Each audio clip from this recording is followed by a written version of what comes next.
The Chartered Institute of Taxation of Nigeria recently had her business luncheon with the theme Digital Currency Technology and e-Naira, Nature and Implications for Taxation. Anchored by Nancy Lo, the program started with the national and Citn anthems. The chairman, Social Committee, gave his welcome remarks. It is the above premise that we put together this business luncheon for policymakers, government officials, top executives in the corporate world, and tax professionals to interact on contemporary issues as it affects not just fiscal and monetary policies, but all facets of national development. In his speech, the 15th President and Chairman of the Council, Mr. Adesina Adedayo, reiterated the importance of the tax system being a veritable means of growing and developing the economy of every nation. Undoubtedly, taxes are the only sustainable source of generating revenue for government to fulfill its obligations to the citizens and to promote fiscal development. To a large extent, policies at the monetary and fiscal levels have considerable impact on the tax system. It is on this basis that we have the thematic focus for this luncheon, Digital Currency Technology and e-Naira, Nature and Implications for Taxation. Professor Nazifi Abdullahi, the representative of the Senate President of the Federal Republic of Nigeria, pointed out the importance of ICT, which is now the second largest economy, and a possibility for opportunity.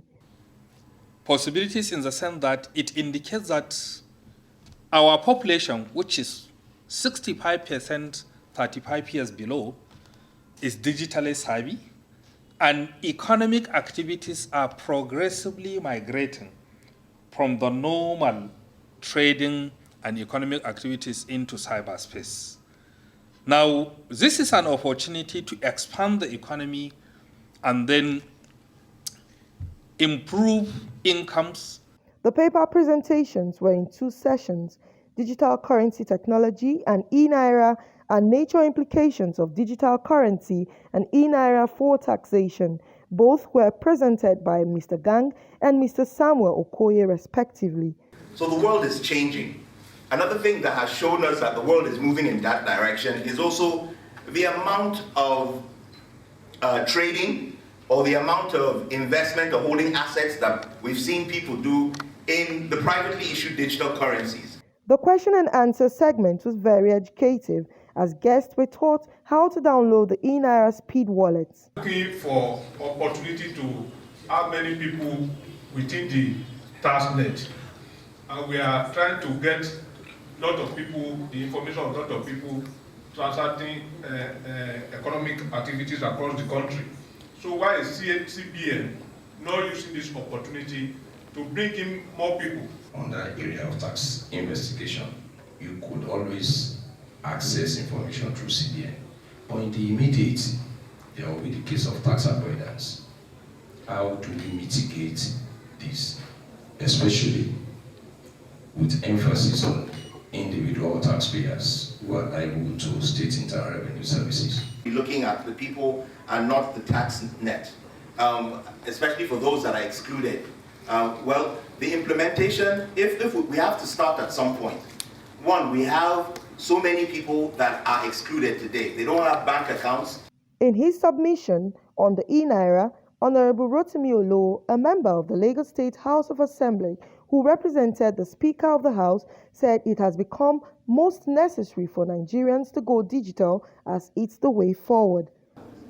Basically, Lagos is ready, but just like previous requirements, we need to get it right this time around. It's not just about Lagos, it's just about Nigeria.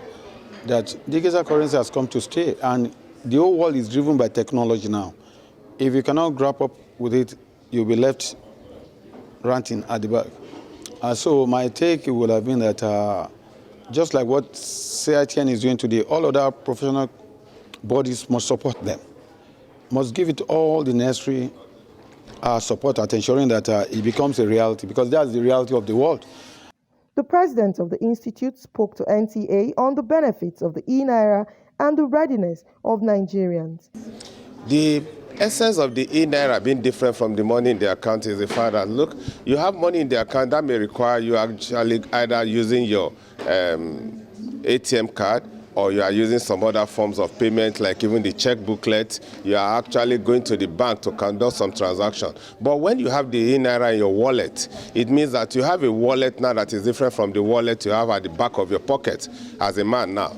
And then you have a wallet now that is an electronic wallet that guides how you now do your transaction. You load it based on regulatory limitations and based on the type of platform you've opened, and you use it as a basis for conducting your transactions.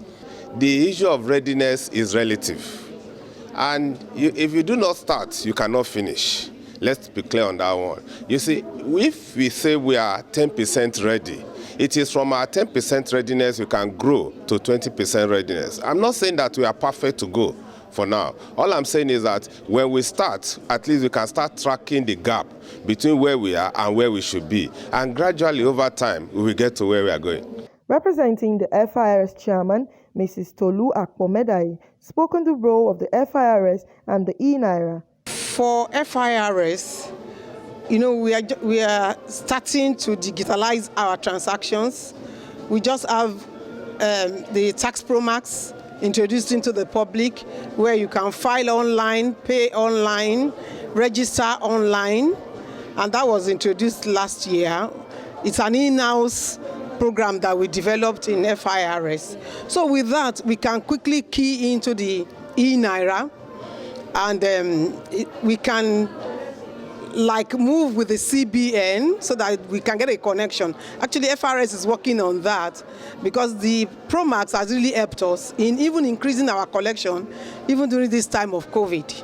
So with that experience, FIRS is working on how to link up with the CBN on this e-naira platform so that taxes can even be paid on that platform. The program came to an end with a vote of thanks by the Vice President of the Council. We appreciate to my colleagues in Council. Thank you very much for creating this learning opportunity. To the two facilitators, great experience learning under you. I'm sure those of us who came here, we are better off than how we came in. The e-naira is expected to foster economic growth by offering easier access to capital and financial services, which will increase economic activities at low or no interest taxation rates.